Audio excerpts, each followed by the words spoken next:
Welcome to Timekeepers for Sleep.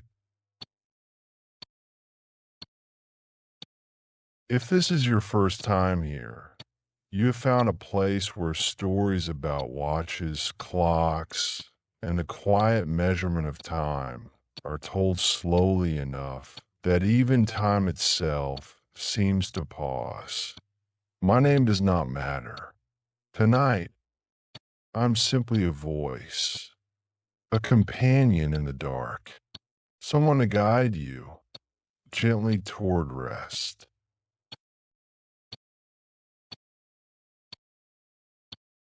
Tonight's story is quiet, deliberately, intentionally quiet. There are no cliffhangers waiting for you, no dramatic reveals that will jolt you awake, no urgent questions demanding answers.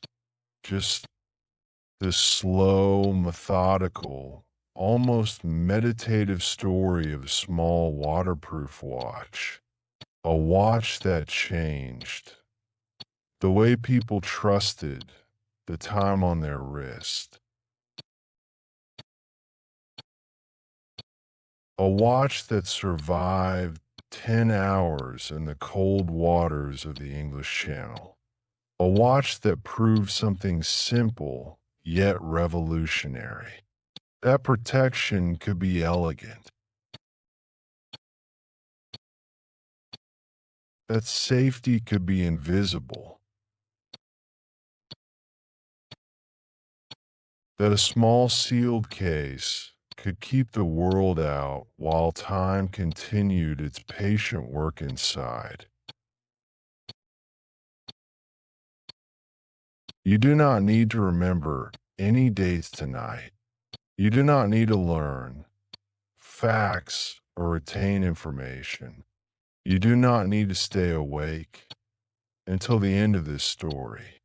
In fact, I would be delighted if you drifted off long before the final words are spoken. This story exists to give your mind something soft and gentle to hold. Something calm enough that your thoughts can finally stop their restless circling. Something boring in the very best way. You can let this story drift in the background the way a second hand drifts around a dial. Steady, unhurried, reliable in its repetition. If you find stories like this helpful, you can always return here to Timekeepers for Sleep. Whenever you want to fall asleep with the quiet company of watches and clocks and the patient measurement of time.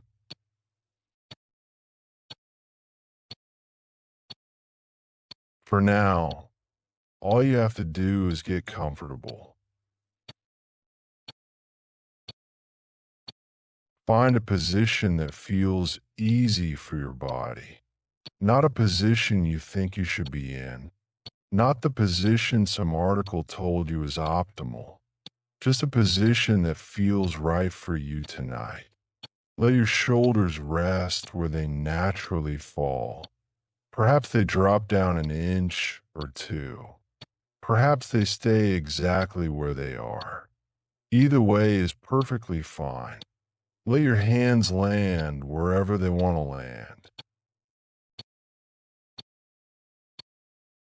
On your chest, by your sides, under your pillow, folded together, completely sprawled. There are no rules here. Your hands know where they want to rest. Let your jaw soften just slightly. You might notice you have been holding tension there without even realizing it. That is all right. You can let go now. There is nowhere else you need to be. No email demanding your attention. No decision that must be made tonight. No problem that requires solving in this moment. All of that can wait outside this hour, outside this story, outside this room. Take a slow, natural breath in. not a forced deep breath, not a breath you are trying to control. Just notice the breath that is already happening, the breath that has been happening all day without you even thinking about it, and let it go.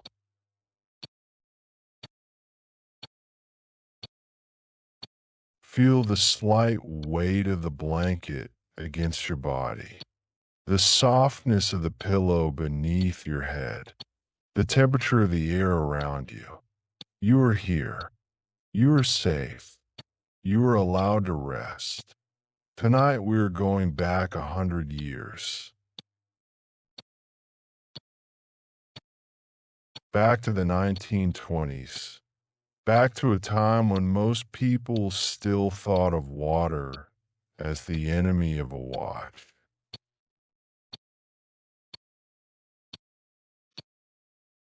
A time before the oyster. A time before this little case, screwed down tight, like an underwater shell, changed the rules of what a wristwatch could survive. Picture a small room, late in the evening, somewhere in Europe, perhaps Switzerland, perhaps London. The exact location does not matter. What matters is the feeling of the room. The light is low and warm, not bright, overhead fluorescent light, not the blue glow of screens, but the soft amber glow of a single lamp, perhaps with a green glass shade, perhaps with a cloth shade that diffuses the light into something gentle. Outside, the street is almost empty.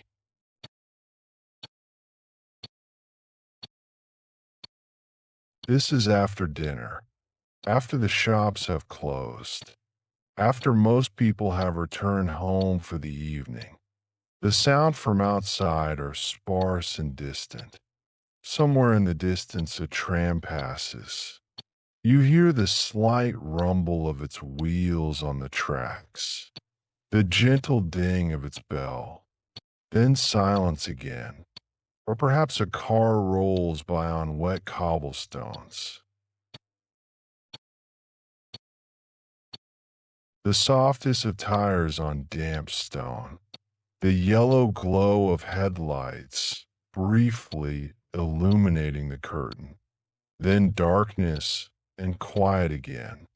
Inside this room, on a wooden table near the window, under the soft glow of that lamp, there's a watch resting on its side.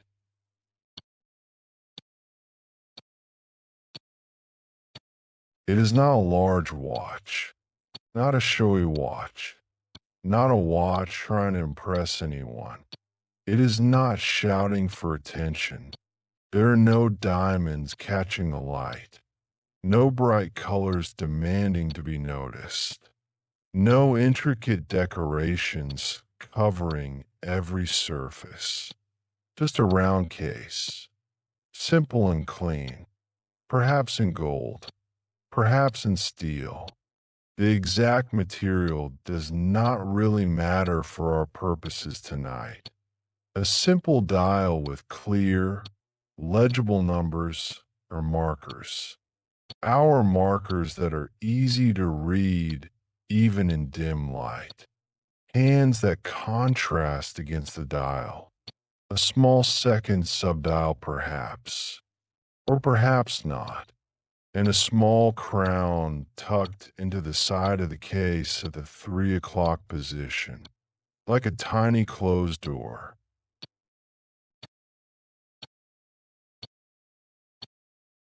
A sealed entryway into the mechanical world inside. If you were close enough to this watch, if you leaned down near that table, you would hear it. A calm, regular ticking. Tick. Pause. Tick. Pause. Tick. Pause.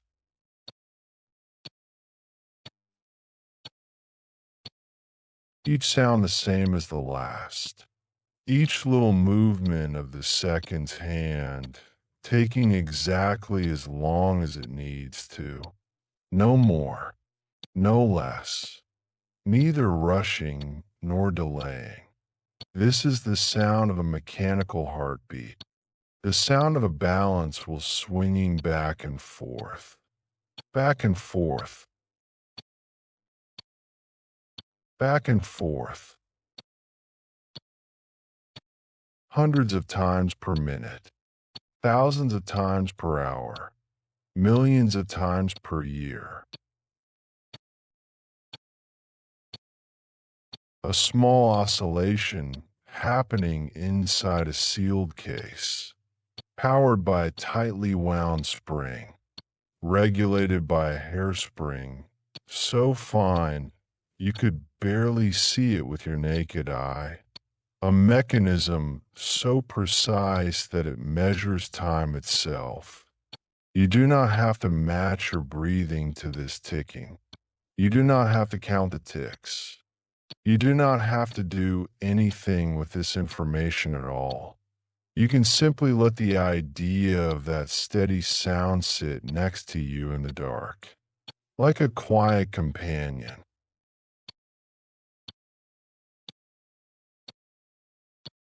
Like a friend who does not need conversation, just presence. This watch on the table is an oyster. Not the food, not the shell you might find at a seaside restaurant, not the mollusk living in coastal waters, but a watch, a wristwatch, that borrowed its name from the idea of something small that can close itself tightly against the water that surrounds it.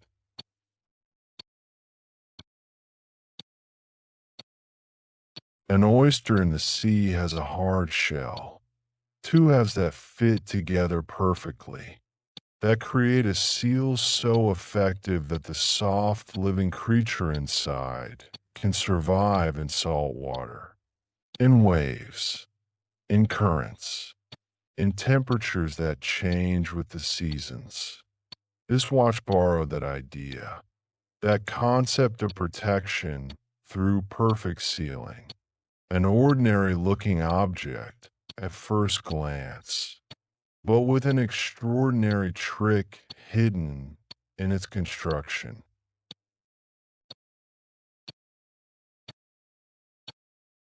This watch could survive underwater, could survive rain, could survive a splash from a wash basin, could be worn while swimming, while washing dishes, while caught in a sudden storm.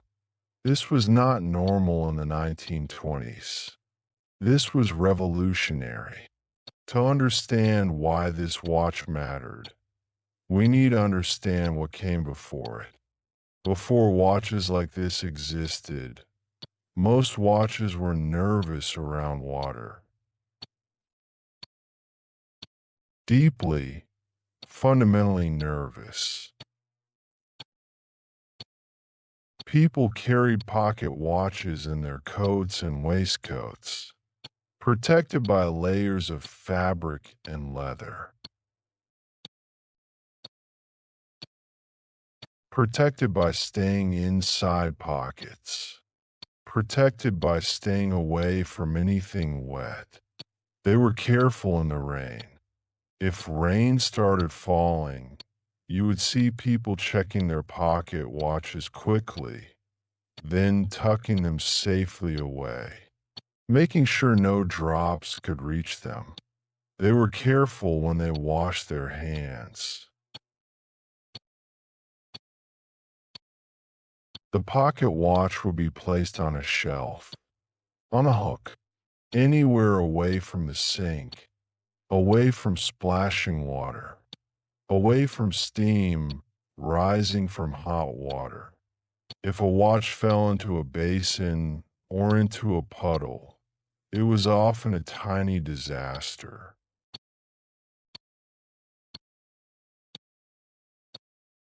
Not a major catastrophe, not the end of the world, but a problem, a genuine problem that required fixing. Water could sneak past the case back, that thin metal disc that covered the movement. It might have a little lip, a slight overlap, but no seal, no gasket, no guarantee. Water could sneak past the crown, that little winding stem that stuck out from the case. There might be a tube, a channel for the stem to pass through. But again, no seal, no protection against determined moisture. Water could sneak past the little gaps where metal met metal.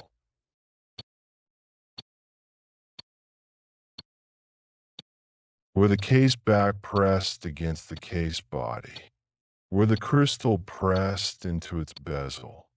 Tiny gaps, microscopic gaps, but big enough for water molecules to find their way through. And a few drops in the wrong place could stop the movement completely.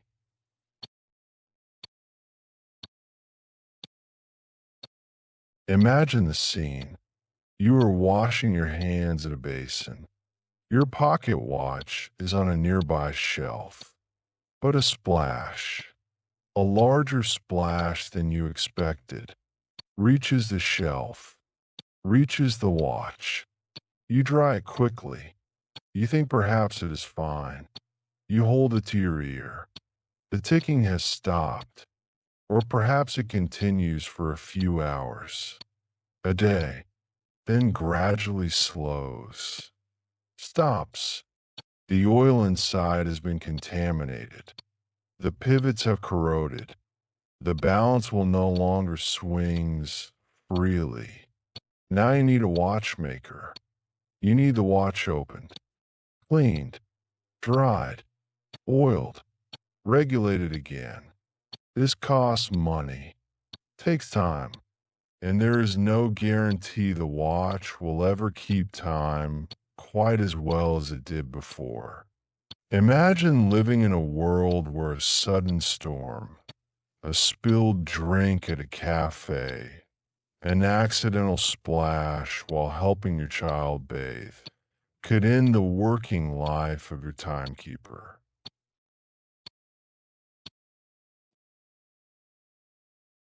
And a timekeeper mattered, more than it might seem to us now. In an age where time is displayed on every screen, on every device, in every room. In the 1920s, if you needed to catch a train, you needed to know the time. If you needed to meet someone, you needed to know the time. If you needed to finish work, to start dinner, to keep any sort of schedule at all, you needed to know the time. And your watch was how you knew. So if you wore a watch every day, you had to treat it almost like a delicate animal.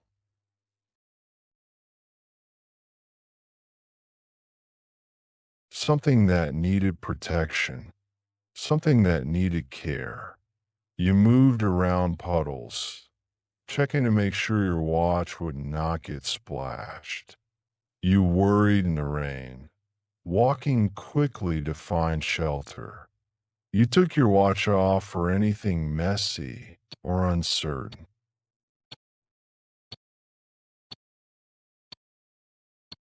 It worked. People managed.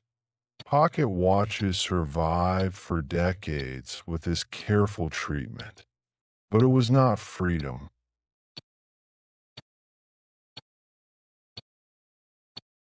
Then wristwatches began to replace pocket watches. This transition happened gradually, over years, Over decades, at first wristwatches were seen as ladies' jewelry, decorative, pretty, but not serious timekeepers. Then World War I happened.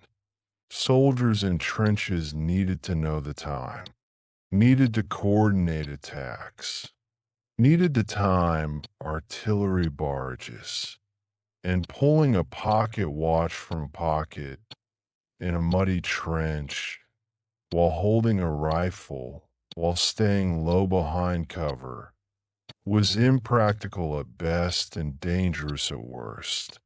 So they strapped watches to their wrists. At first improvised, wire lugs soldered onto pocket watch cases, leather straps, whatever worked, then manufactured proper wristwatches with wire lugs, then welded lugs, then integrated lugs. After the war, men continued wearing wristwatches. They had gotten used to the convenience, the ability to check the time with a simple turn of the wrist. But those early wristwatches carried the same nervousness around water that pocket watches had. Even more so, in fact, because now the watch was strapped to the outside of your arm, closer than ever to rain, to sweat, to the sea, to washing your hands, to any sort of moisture. The wristwatch was more convenient, but also more vulnerable.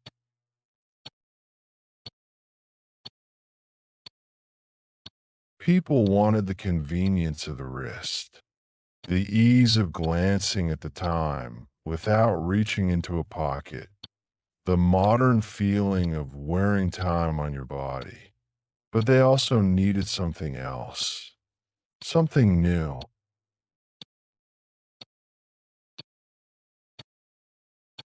They needed a case that was not afraid.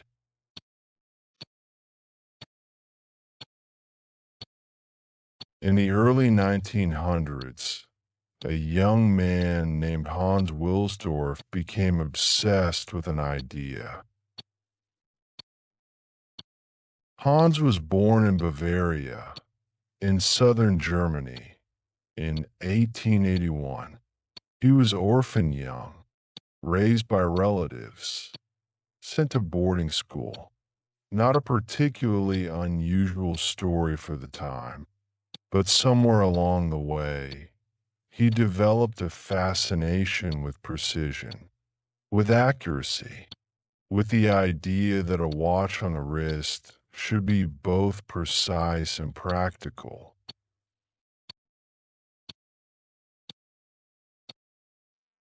He started working in the watch trade young, first in Switzerland, in La Chaux-de-Fonds, learning about movements and mechanisms. Then in London, working for a company that imported Swiss movements and cased them for the English market. This was common at the time.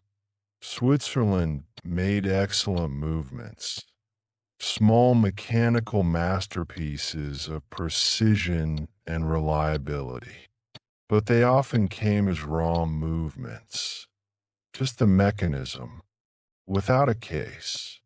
Companies in other countries would buy these movements and case them, add a case, add a dial, add hands, create a complete watch. Hans learned this business, learned how movements worked, learned how cases were made, learned what customers wanted, what they valued, what they complained about. And he noticed something, a pattern in the complaints, in the returns, in the repairs. Water damage. Again and again.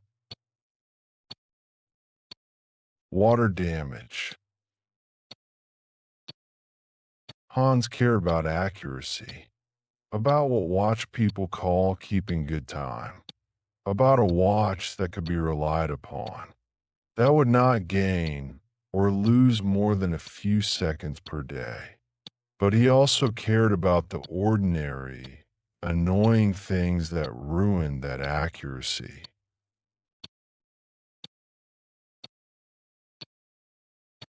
Dust getting into the movement, slowing it down, wearing out the pivots, moisture getting into the movement, corroding the steel parts, contaminating the oil, sudden changes in temperature, affecting the hairspring, throwing off the rate. Life,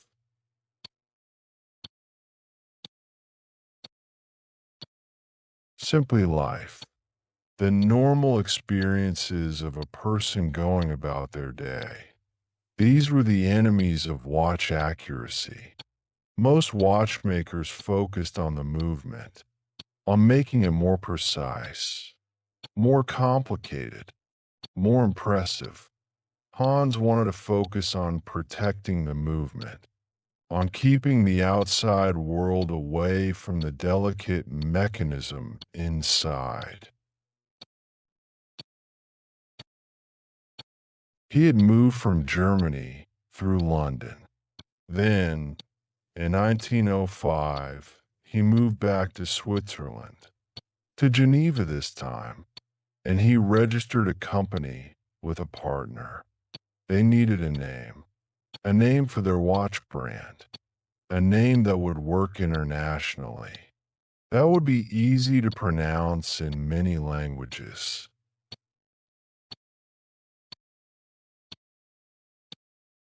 That would look good on a dial. Hans wanted something short, strong, 5 letters at most, easy to say, easy to remember.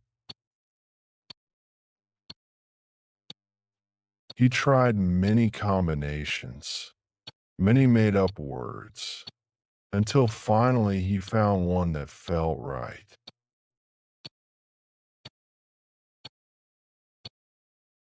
You know the name already.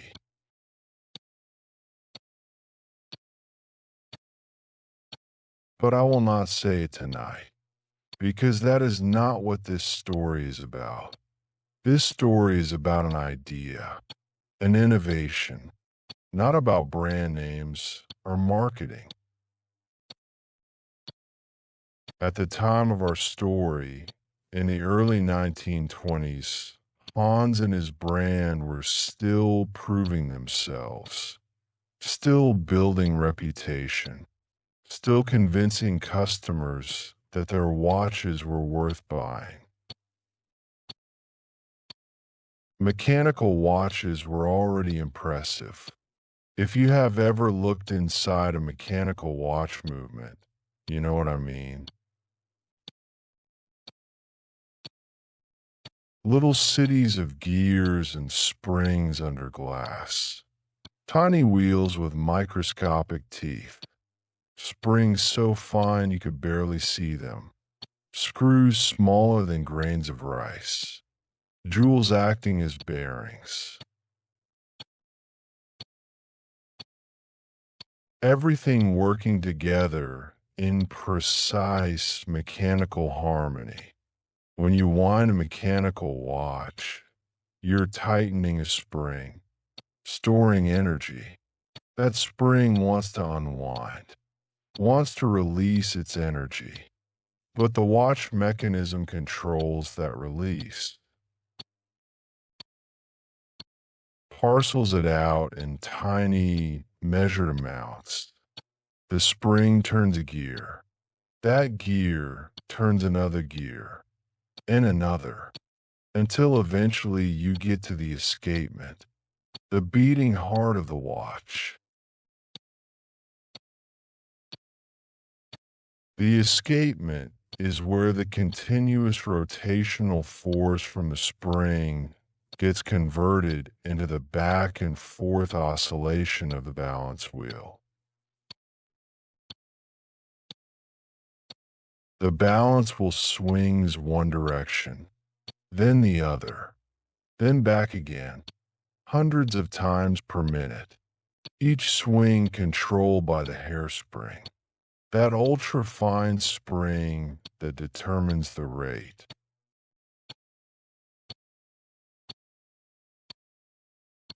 And with each swing of the balance wheel, the escapement allows the gear train to advance by one tiny step, which moves the second's hand by one tiny step, which gradually, over minutes and hours, moves the minute hand and the hour hand.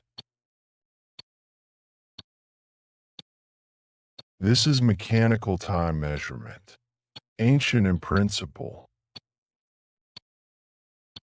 refined over centuries, miniaturized to fit in a case you could wear on your wrist. Hans understood all of this, appreciated all of this, but he wanted something more basic and more human. He wanted a watch he did not have to baby. A watch that did not require constant care and worry. A watch that could come with you into rain, onto a boat, into a pool of cold water, without panicking, without stopping, without corroding. A watch that could live the life you lived, instead of requiring you to change your life around it.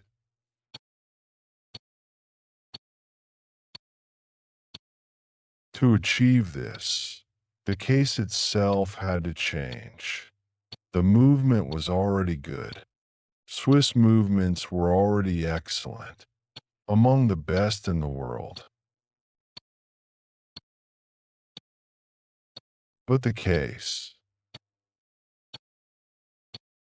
the protective shell around the movement, that needed innovation.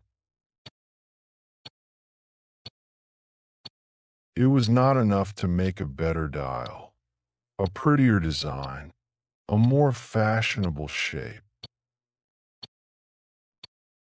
What Hans needed was a tiny, wearable diving bell, a hermetically sealed chamber, a perfect barrier between the movement inside and the wet, dusty, variable world outside.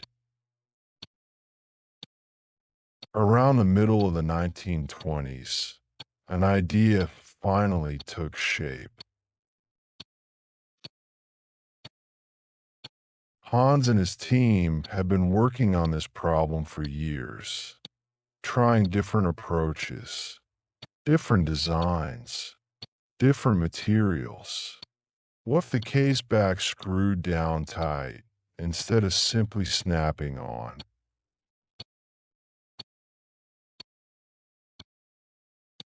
Most watch cases at the time had snap-on case backs. You could pry them off with a case knife. They relied on friction, on a tight fit, on a slight spring in the metal. But a tight fit is not a seal. Friction is not protection. Spring tension is not waterproofing. What if instead the case back had threads, like a jar lid, and you screwed it down tight against the case body, and between those threads, you put a gasket, a ring of compressible material. That would be squeezed between the case back and the case body when you tighten everything down. Then water could not sneak past. The threads would be filled with gasket material. The pressure would create a seal.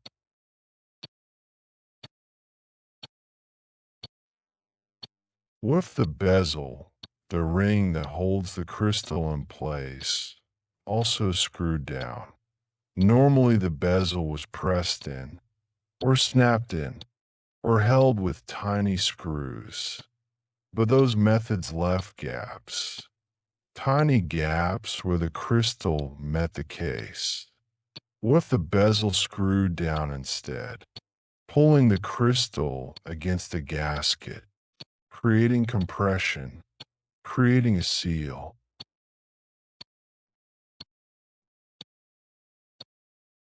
And what if the crown, that vulnerable little tube where you wind and set the time, was not left open to the world?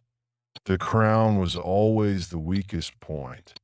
A tube had to pass from the outside of the case to the inside. The winding stem, it needed to move, to turn, to slide in and out for setting the time. How do you seal something that needs to move? What if the crown itself could be screwed down, pushed in against the case, threaded to match threads in the case tube? So when not in use, when you are not winding or setting, the crown would screw down tight, compressing another gasket, creating another seal, like a hatch on a submarine.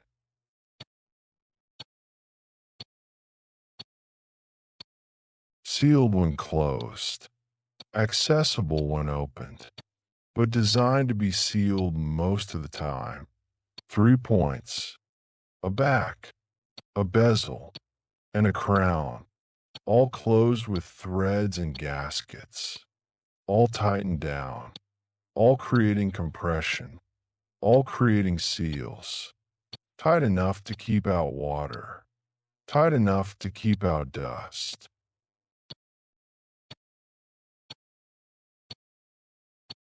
tight enough to create a hermetically sealed chamber protecting the movement inside. It sounds simple when you hear it now, obvious even. Of course you would seal a watch case this way. Of course you would use gaskets and threaded connections. But at the time, in the mid-1920s, it was a quiet revolution.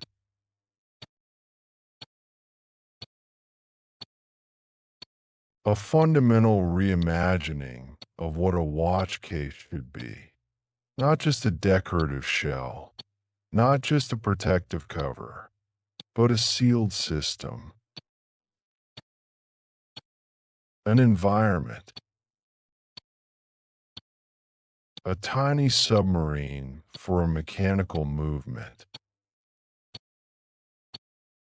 The technical challenges were significant. The tolerances had to be precise. The threads had to be machined accurately. The gaskets had to be the right material. Not too hard, not too soft, resistant to water, resistant to salt, resistant to oils and chemicals.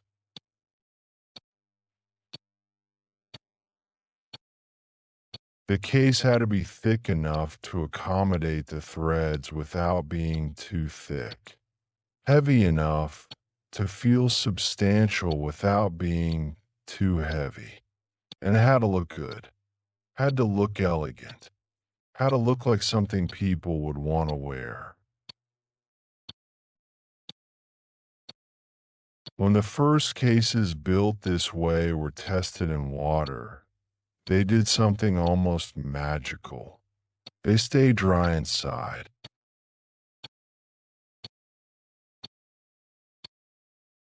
Not mostly dry, not fairly dry, completely dry. You could put one in a bowl of water, leave it there for hours, a day. Take it out. Unscrew the case back. The movement inside would be perfectly dry. No moisture, no fog on the crystal, no drops clinging to the underside of the dial.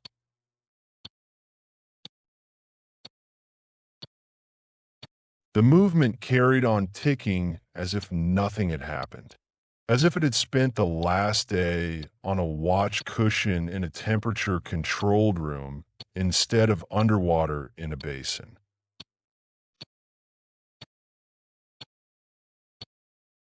It did not care if it was in a basin, or in a glass under a tap, or in a lake, or in the sea.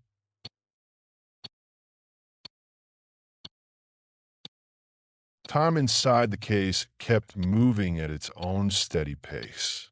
The balance wheel kept swinging. The gears kept turning. The hands kept advancing.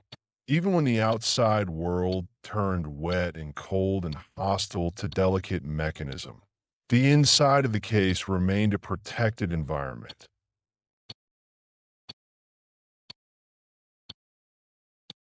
A safe space. A sealed chamber where precision could continue undisturbed. For Hans and for his small company, this was more than a technical success.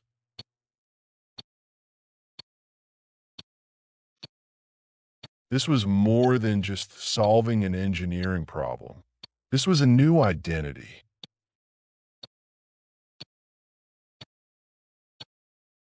A new way of thinking about what a watch could be. A case that could close itself against the elements.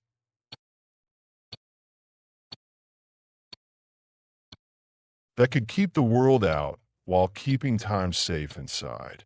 Like an oyster shell protecting the soft creature within. Like a seed pod protecting the genetic information inside. Like a shelter. Like a home. Like any structure humans build to keep the chaos outside while maintaining order inside.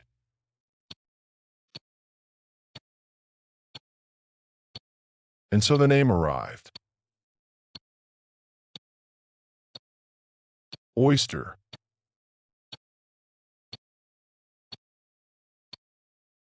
Short. Simple. 5 letters. Easy to print on a dial.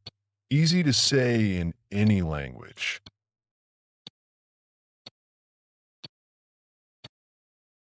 But most importantly, rooted in a picture anyone could understand.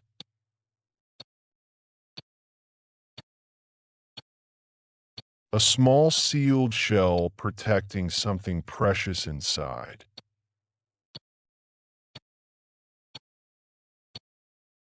The oyster case. The oyster watch. A name that communicated its function through metaphor, through natural analogy.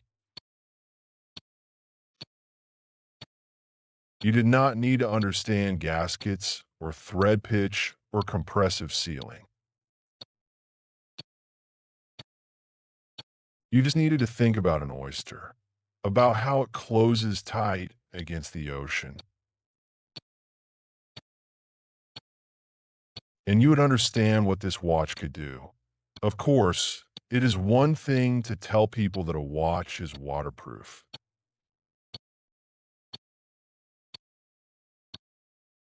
It is quite another thing to make them believe it.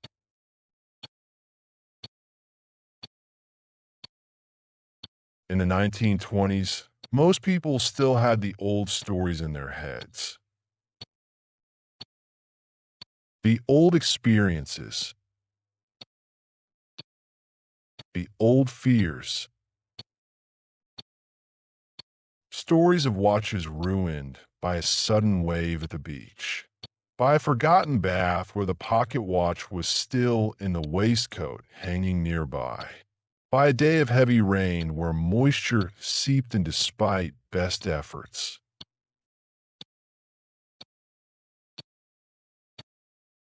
These stories were real. These experiences were common. Everyone knew someone who had ruined a watch with water, or had ruined a watch themselves. So if a salesperson stood behind a counter in a watch shop and calmly said to a customer, "This one is different. This one will not let the water in. This one can be submerged and still work perfectly," the natural response would be doubt.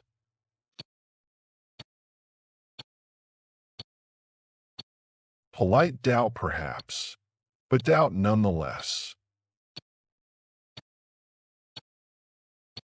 Watches and water do not mix. Everyone knew this. It was common knowledge, common sense. So Hans and his company did something a little theatrical, something visual, something that would make people stop and look and question their assumptions. In shop windows, in watch shops and jewelers across Europe, they placed glass bowls of water.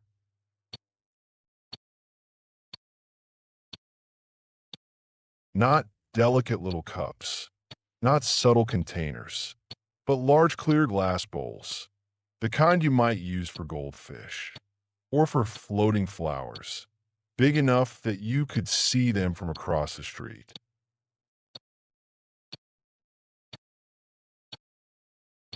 Transparent, unmistakable, impossible to ignore. And inside each bowl, hanging from a small stand or resting calmly at the bottom, was an oyster watch.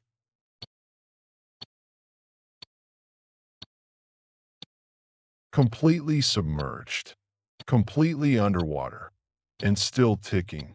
People walking past would stop. They would look once, then look again.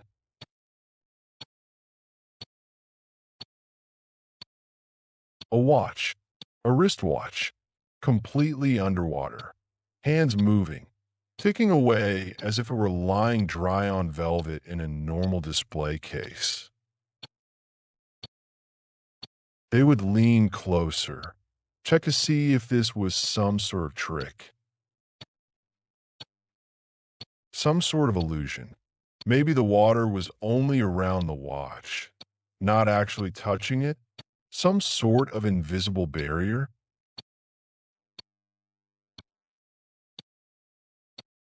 No, the watch was fully submerged. Water all around it, water above it, water below it, and it was still working. You could see the seconds hand moving, sweeping around the dial. 1 second, 2 seconds, 3 seconds. Steady, reliable, unbothered. No one had to explain the message. No salesperson had to give a pitch. It was written in that image.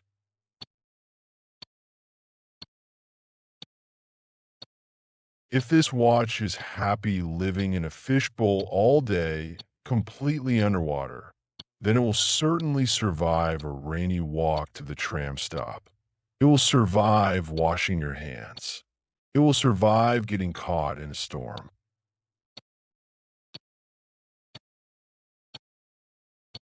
You can imagine a quiet winter evening, rain falling outside, streets wet and shining under gas lamps or early electric lights.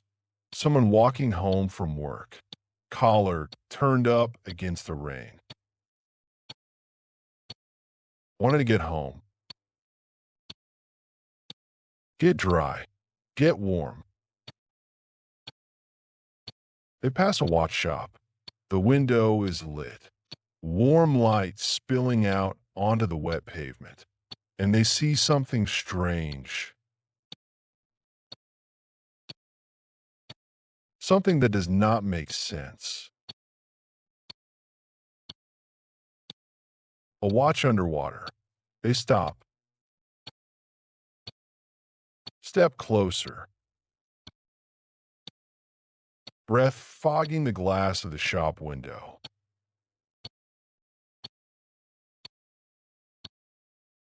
They watch the little case floating or resting in that bowl of water.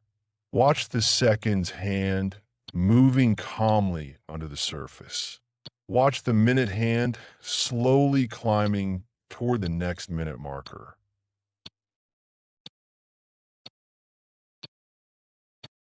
Rain outside, water in the bowl, and inside the watch, everything dry, everything working.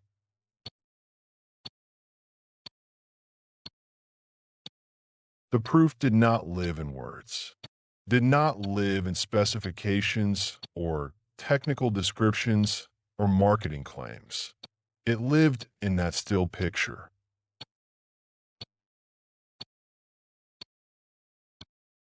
That simple demonstration, that visceral, visual proof that what you thought you knew about watches and water was no longer entirely true.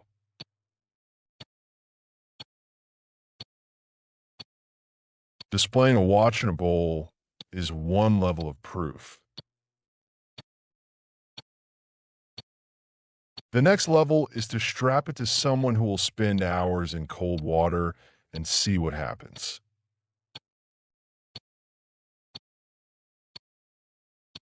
In 1927, a British endurance swimmer named Mercedes Gleitze was preparing for a test of her limits.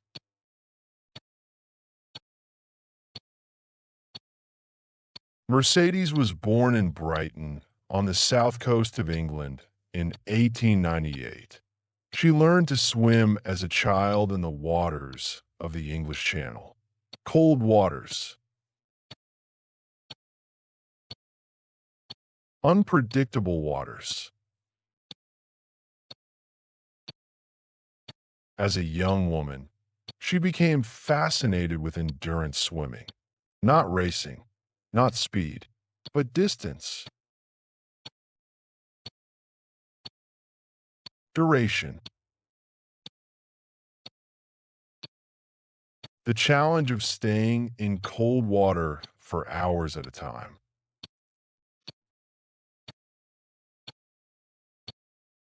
She had already made headlines for long-distance swims, the Thames River, various lake crossings, each one pushing her limits, building her reputation.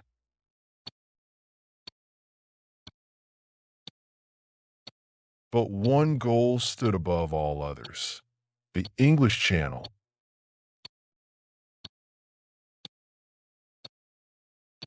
The stretch of cold sea between England and France.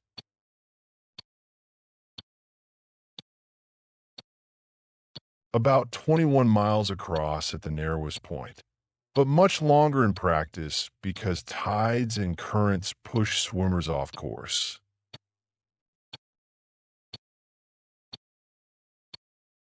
It is not a swimming pool, not a calm lake.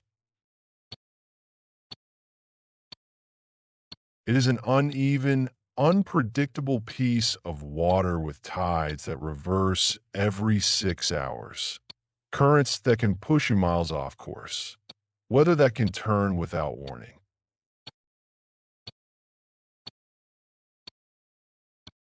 The water temperature hovers around 60 degrees Fahrenheit in summer,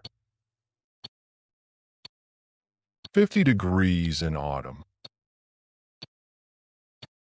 Cold enough to drain body heat, to sap strength, to slow reaction time, to numb extremities.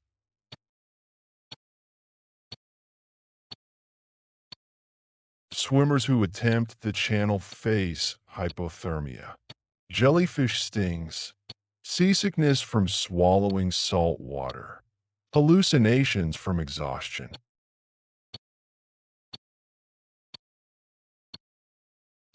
Boat traffic passing through one of the busiest shipping lanes in the world. And for Mercedes, time was not a luxury. It was a tool.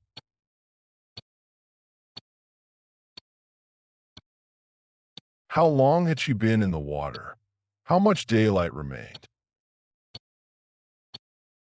How much farther to the French coast? How far could she go before her body cooled too much? Before her muscles stopped responding? Before the support crew would have to pull her out for her own safety?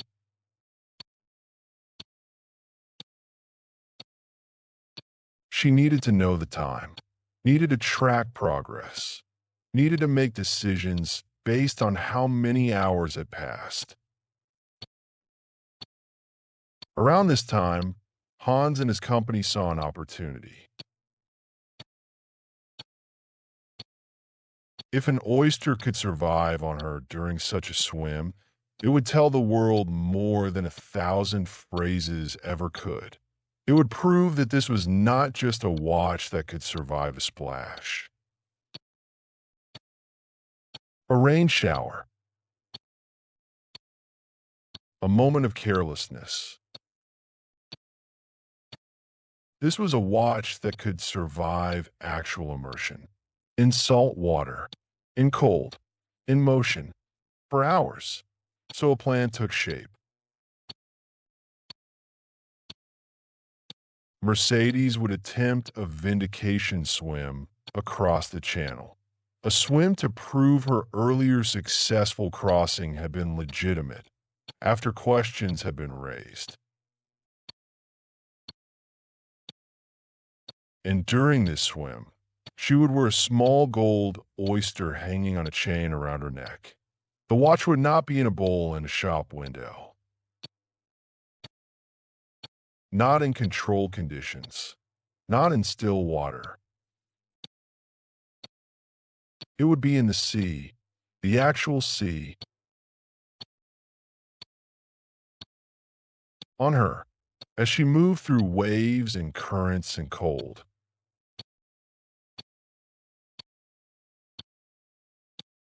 Hour after hour, the water would press against the case. Salt water, the most corrosive kind, testing every seal, every gasket, every threaded connection.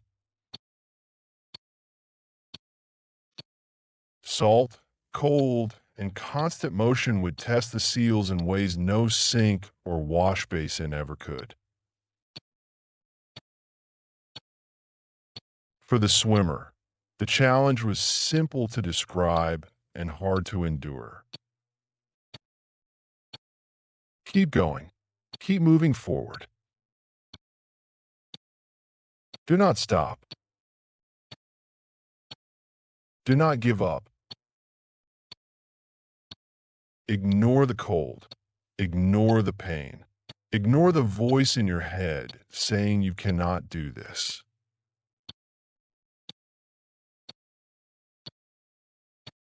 For the watch, the challenge was the same. Keep going.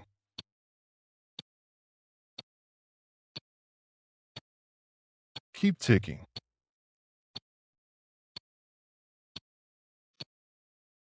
Do not stop.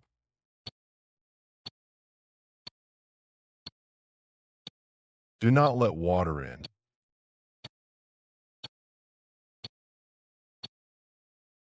Maintain the seal. Protect the movement.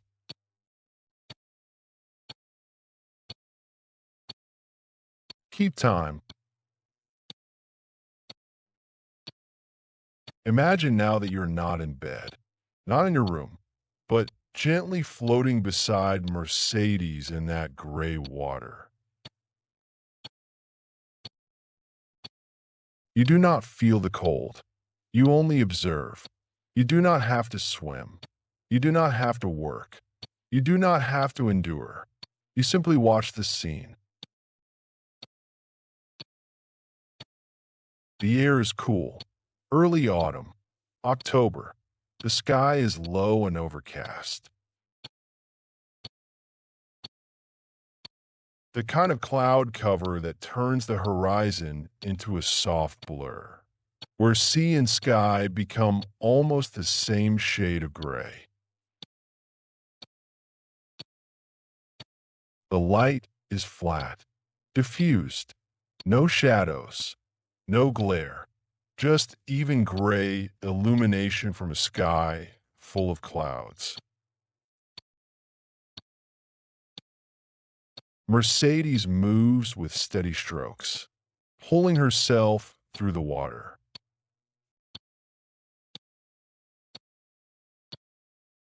Her arms rise and fall, rise and fall, rise and fall.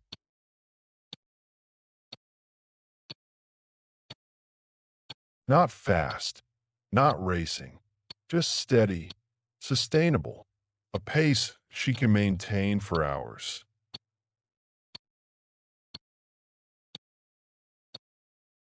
Her breathing settles into a rhythm.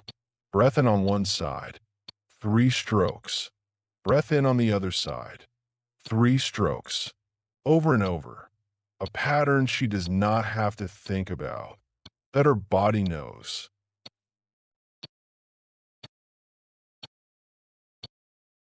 Around her neck, against her skin, the small watch moves slightly with each turn of her body, with each stroke, with each breath.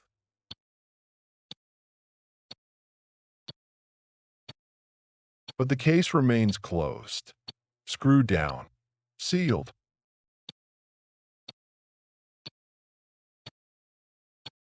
The crown pressed tight against the case, the bezel holding the crystal firm, the case back creating a barrier between movement and sea. Time passes. An hour.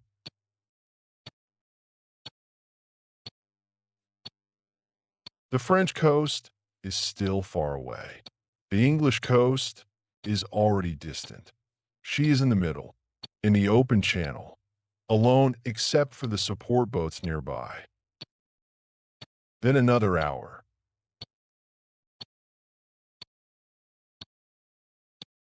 Her arms keep moving. Her breathing continues its pattern.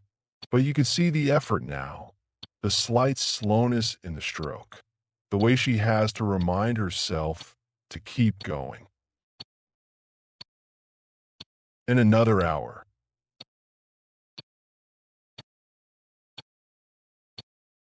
The cold is a constant presence now, not shocking anymore, just there, a fact, something to accept and endure.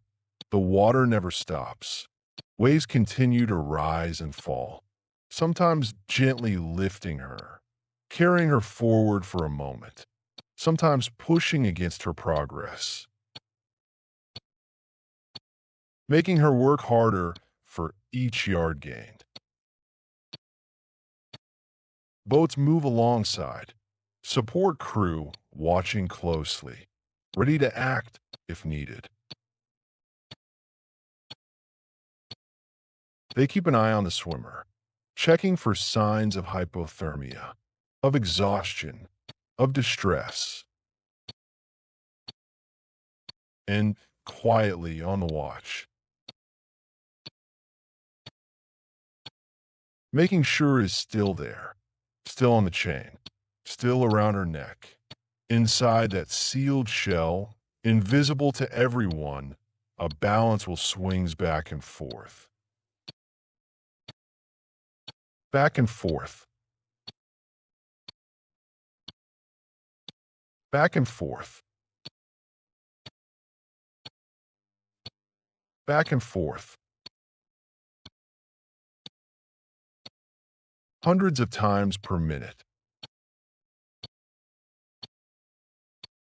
The movement has no opinion about the sea, about the cold, about the salt, about the motion. It only cares about its own rhythm, its own oscillation, its own precise mechanical duty. The spring unwinds, the gears turn, the escapement ticks, the balance will swings, the hands advance.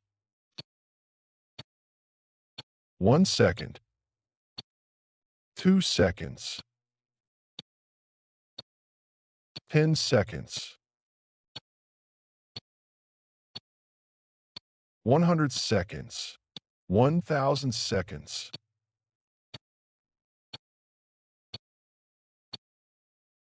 Time accumulating, being measured, being recorded, regardless of conditions. As the hours add up, fatigue grows.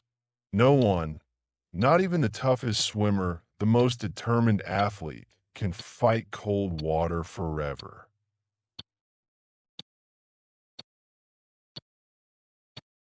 The body has limits, physical limits, thermal limits, limits on how long muscles can work, how long the core temperature can be maintained, how long consciousness can be kept sharp. Eventually, for safety, the body must stop.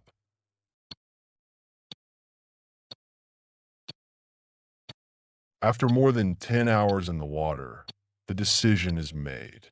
The swim ends, not at the French coast, but close enough, far enough to prove the point.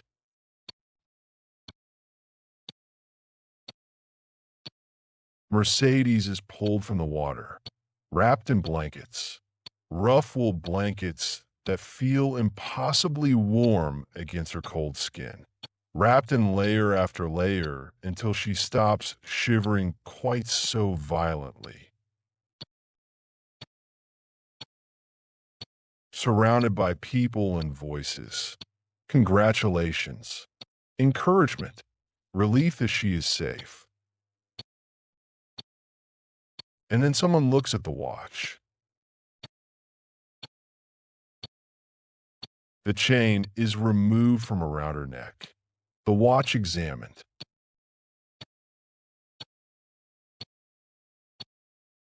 It has been more than 10 hours in that cold sea. The case is wet on the outside.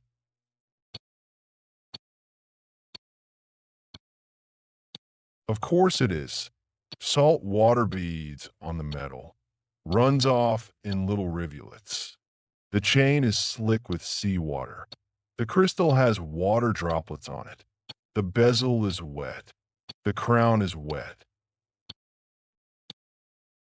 But inside,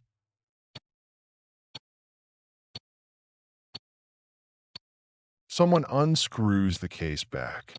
Carefully, slowly, breaking the seal. Inside, the movement is perfectly dry. No fog beneath the crystal. No moisture on the dial. No water droplets clinging to the underside of the case back. No condensation on the hands.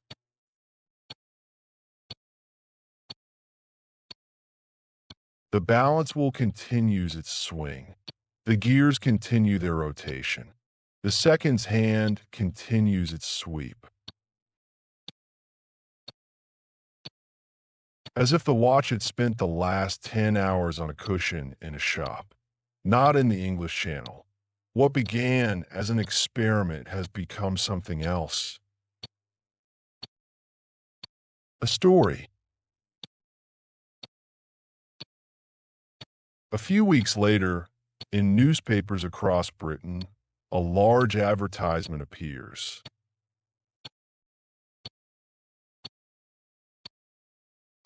Most readers do not know about balance wheels, about gaskets, about screwed down crowns.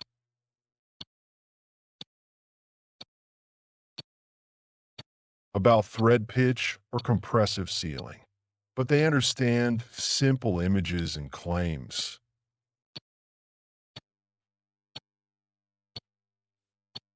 A swimmer in the sea, a new kind of sealed watch, hours of immersion, no damage.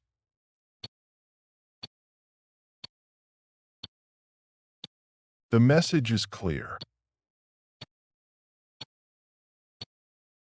Simple, undeniable. This watch went into the channel, into cold salt water, for more than 10 hours. It came out still ticking.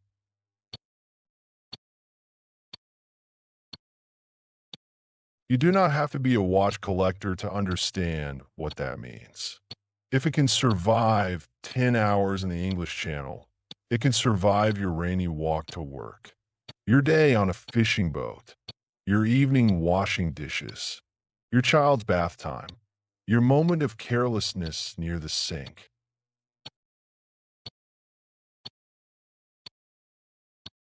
The story of that swim spreads quietly.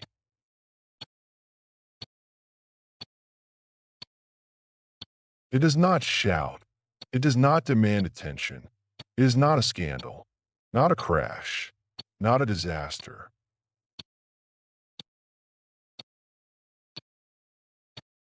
It is just a steady, factual proof that a watch can handle more than most of its owners will ever ask of it.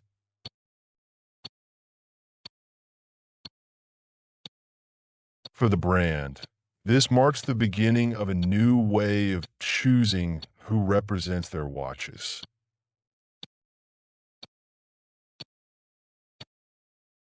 Not just actors in formal wear, not just people in elegant suits at society events,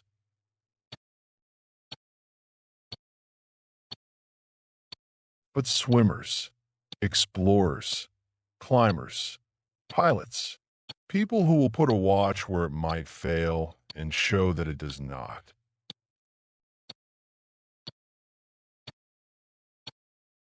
People whose lives involve actual challenges, actual exposure to elements, actual risk.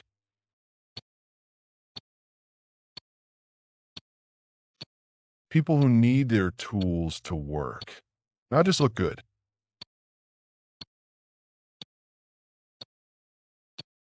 Back in our quiet room, the oyster on the table keeps ticking.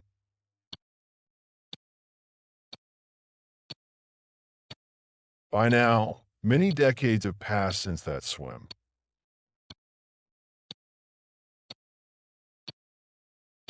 The idea of a waterproof watch is no longer strange, no longer revolutionary. It is expected, normal, standard.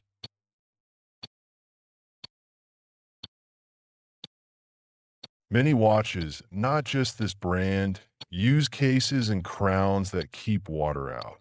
The technology has spread. The innovation has been adopted, improved upon, refined.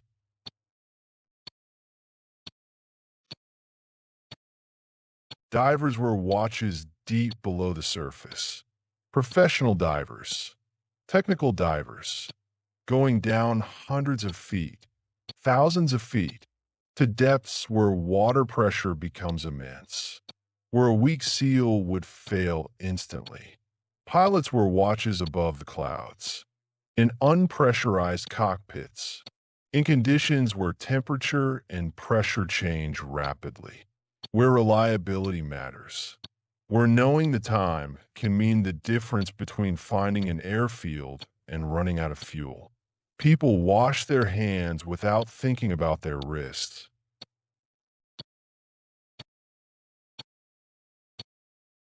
Without carefully removing their watch first, without worry, without fear.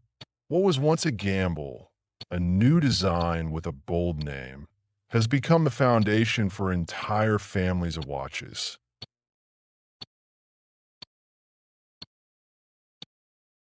Simple three-hand pieces that never seek attention, that quietly keep time, that are worn every day by people who need reliability more than flash. Robust tool watches built for dark water and harsh light, for saturation diving, for deep sea exploration, for military operations, for professional use where failure is not acceptable. Elegant models that still carry the word oyster on their dials.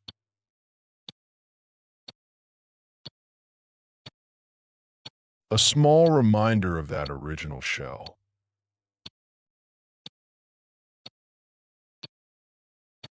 That original innovation. That moment when someone decided a watch should be sealed like an oyster. Some watches are worn hard. banged on door frames, scratched on rocks, splashed with seawater, exposed to sun and salt and sand.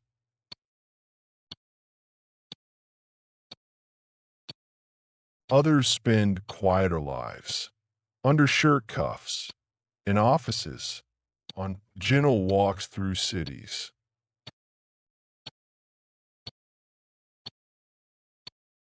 Marking time in calmer circumstances, but the idea inside them is the same.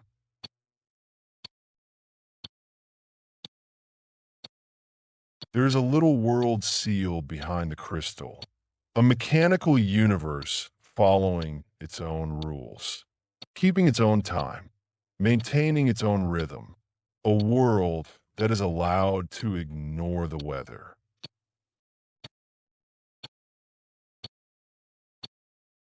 to ignore moisture, to ignore the chaos of the outside environment.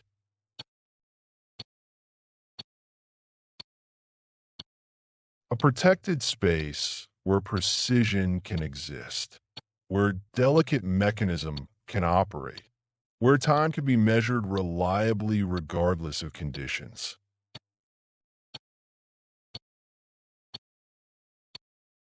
From time to time, an early oyster comes back into the news.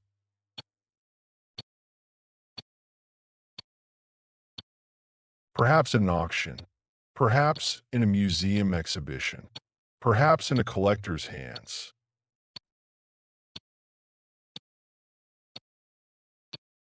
That swimmer's watch, the one that went into the channel, the one that proved the concept.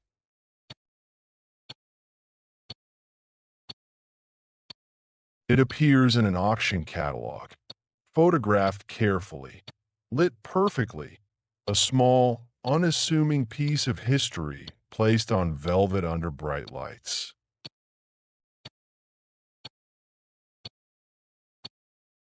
The estimate is high, very high, higher than most people would ever imagine paying for something so small, so simple looking, so old.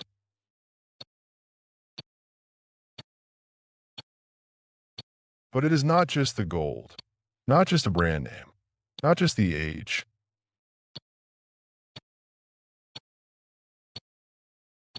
It is the story.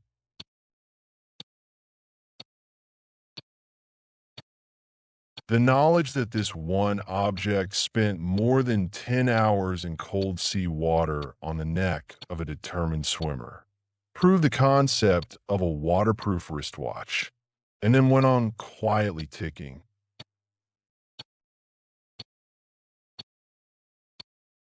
Collectors look at it and see more than a dial, more than hands, more than a case and a movement. They see a hinge in time, a before and after.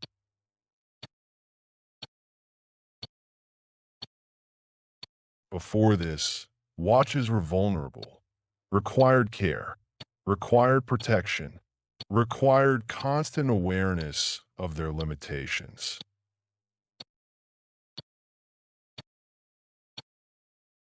After this, watches slowly became companions, tools, instruments, things you could trust, things you could rely on, things that could participate in your life instead of requiring you to protect them from your life.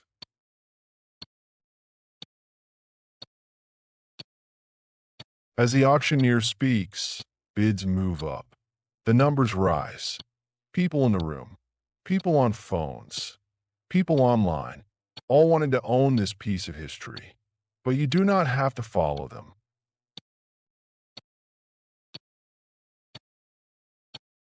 You do not have to keep track.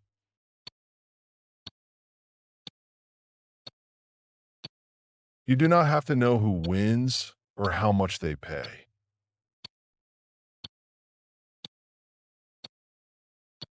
You can simply imagine that little watch, somewhere on a table, somewhere in the world, perhaps in a collection, perhaps in a vault, perhaps in a museum case.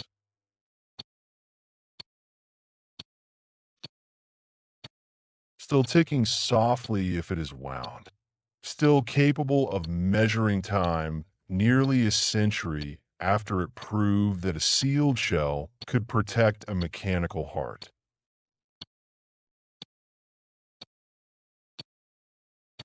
A sealed shell around a moving heart, around oscillation and precision, around the patient measurement of seconds and minutes and hours.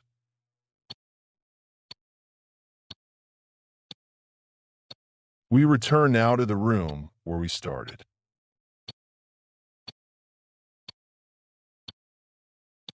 The world of auctions and newspaper ads and channel swims can shrink again to a single, calm space. You are in your own room.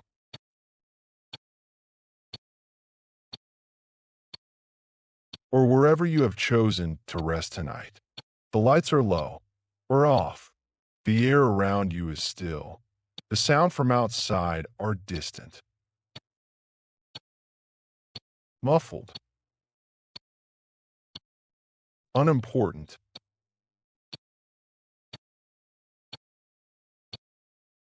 Somewhere near you, real or imaginary, there's a watch ticking softly, maybe on a bedside table,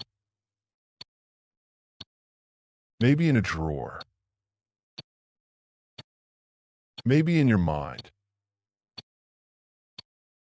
Maybe it is an oyster.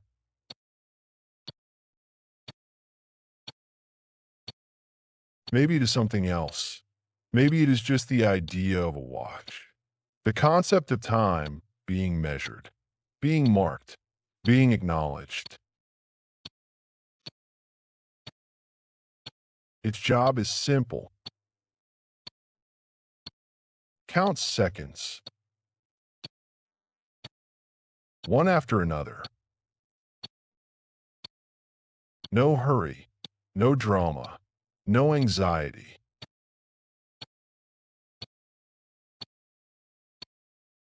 Just patient accumulation, patient measurement, patient service. You do not have to match it. Your heartbeat has its own pace. Your breath has its own rhythm. They can all coexist. Heart, breath, ticking.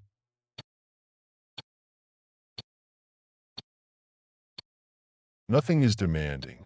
Nothing is urgent. Nothing requires your attention.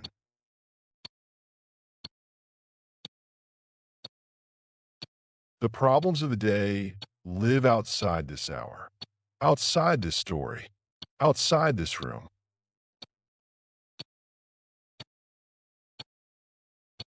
Budget meetings, emails, deadlines, decisions, conversations that went wrong, conversations that need to happen, tasks that are waiting, responsibilities that are pending.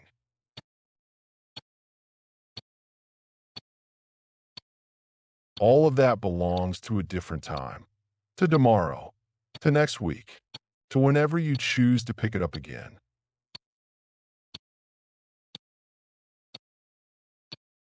Right now, your only task is not a task at all. To rest, to let go, to allow sleep to come when it is ready.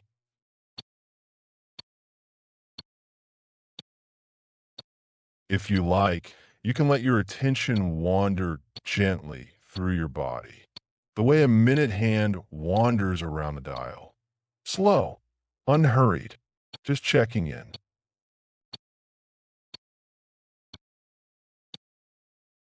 Start with your feet. Notice where they are, how they are positioned. Notice the contact between your heels and the bed, or the chair, or wherever they are resting.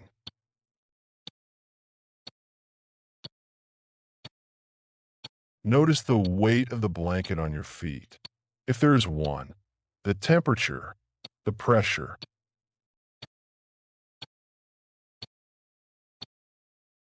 You do not need to move anything. You do not need to fix anything. You're just checking that your feet are allowed to do nothing.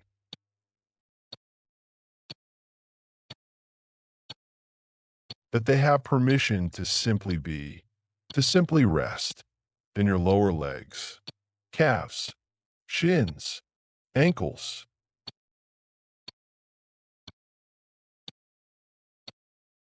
These parts usually work to carry you and balance you, to walk, to stand, to climb stairs, to move through the world. Right now, they have no shift to cover, no job to do, no responsibility to fulfill.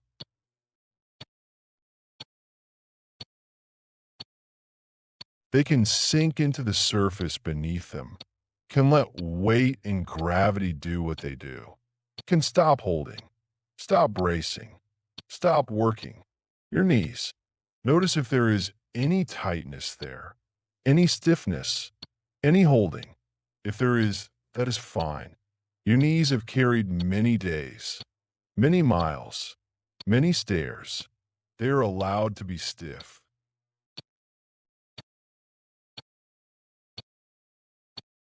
They can be stiff and still, without needing to fix anything tonight, without needing to stretch or adjust or correct. Your thighs and hips, big muscles, often tense from walking, from sitting, from holding you upright throughout the day. You might imagine the mattress underneath rising slightly to meet them, to support them, so they no longer feel they must hold on, must maintain, must work. Your lower back, your stomach. These areas carry stress without being asked.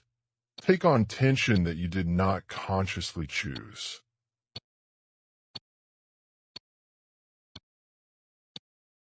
Hold worry that you did not intentionally place there.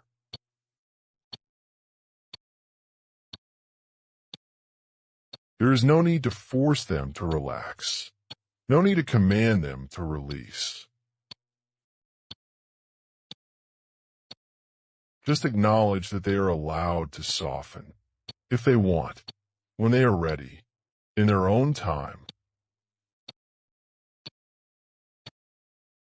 Your chest. Feel it rise slightly as air goes in. Fall slightly as air goes out. No need to deepen the breath. No need to control it. No need to make it longer or slower or different. Breath has been doing this on its own for years, for decades, since you were born. It knows what to do.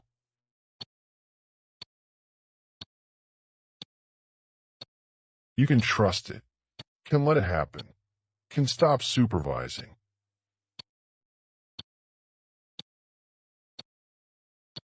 Your shoulders, they may be used to lifting, reaching, carrying, holding things, holding tension, holding responsibility.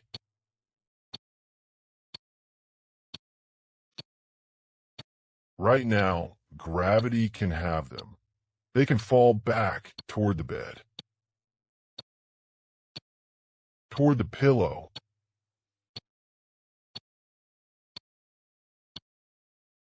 toward the earth.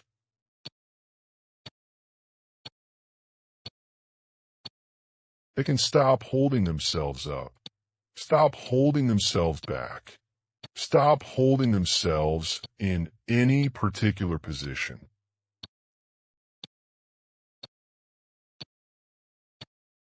Your arms and hands, you do not need to pose them, do not need to arrange them in some correct way. They can be crooked, straight, folded, sprawled, crossed, Whatever they are is fine.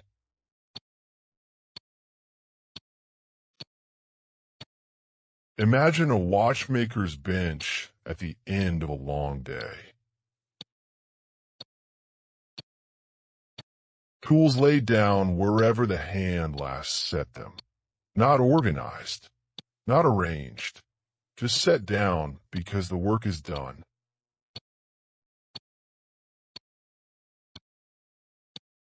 Your hand are like those tools now.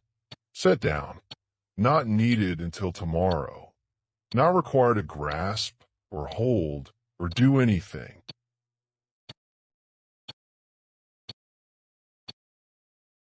Your neck and head, the pillow beneath supports the weight. All of it. You do not need to help.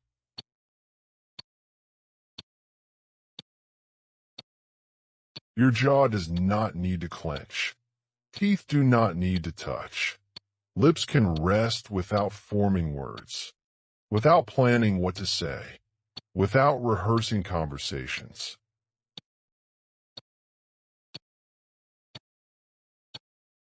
Your eyelids, if they're not already closed, can become heavier, heavier with each blink.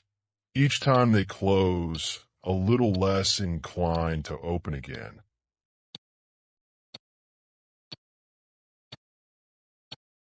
All of this happens while somewhere a small mechanical heart keeps swinging. Left and right.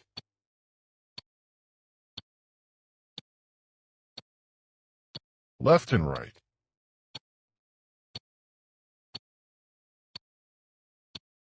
Holding time steady, measuring seconds, so you do not have to.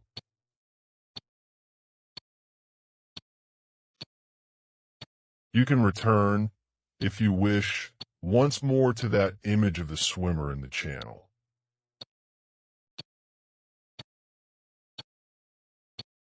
Not to feel her effort, not to borrow her struggle, not to imagine the cold or the exhaustion.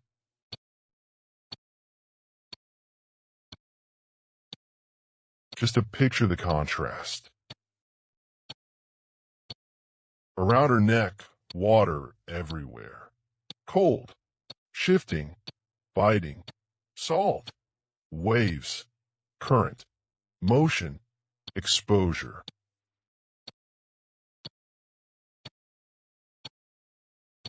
Inside the case, warmth from her body, and a small protected planet of brass and steel, of ruby jewels and delicate pivots, of springs and wheels and levers, all ticking in their own climate, their own environment, their own sealed world.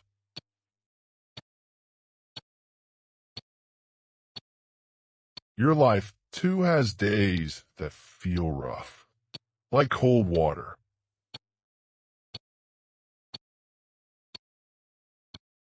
Conversations that leave you tired, problems that soak into your thoughts, uncertainty that splashes over your plans, worry that seeps in despite your best efforts.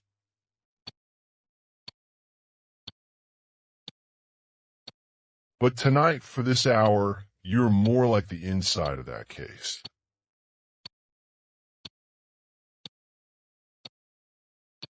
You are the protected space, the sealed environment, the place where precision can exist, where rest can happen, where peace can be maintained.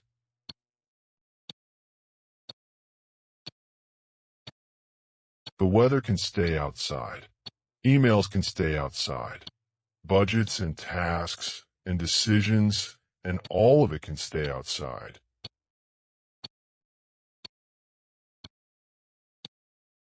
Inside this small sealed shell of time and fabric and darkness, your mind is allowed to tick more slowly.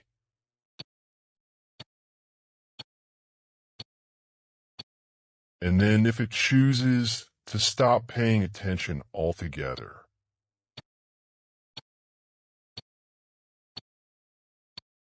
to drift, to wander, to lose the thread of thought, to forget what comes next.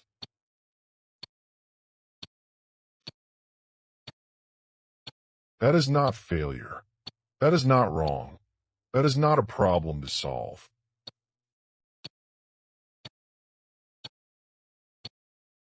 That is sleep arriving. That is rest beginning. That is exactly what should happen.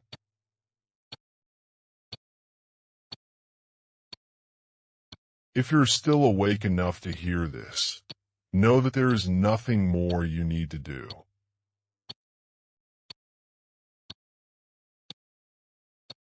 The story of the oyster will keep existing even if you do not hear the ending, even if you drift away before the final words.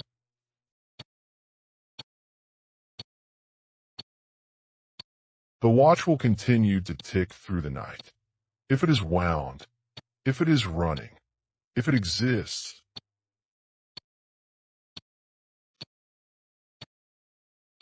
The sea will continue to move. Tides will rise and fall. Waves will break on shores.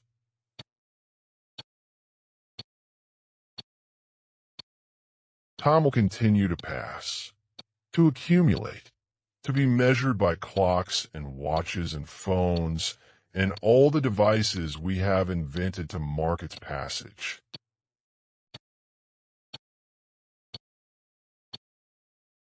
All of that will continue without you needing to pay attention, without you needing to supervise, without you needing to stay awake.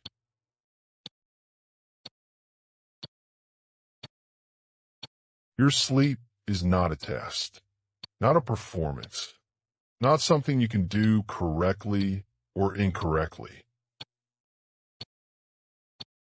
You do not have to earn it. You do not have to deserve it. You do not have to be good enough at it. You only have to allow it when it comes, if it comes, in whatever form arrives. If this story has given your mind something soft to hold for a little while, that is enough. That is all it was meant to do. If your eyes are already closed, you can let them stay that way.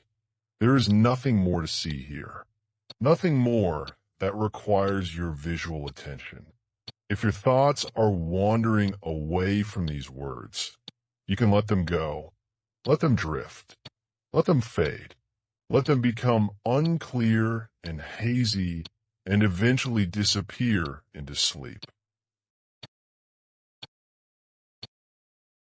Time will keep itself. Seconds will pass. Minutes will accumulate. Hours will build. Morning will come, whether you watch for it or not. You can rest now. You can stop listening. You can let this voice fade into background, into nothing.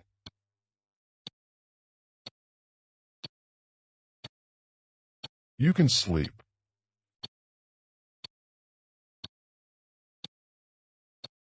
If this kind of story helps you, you can mark this place. Save it. Return whenever you need to fall asleep with the quiet company of watches and clocks and the patient measurement of time.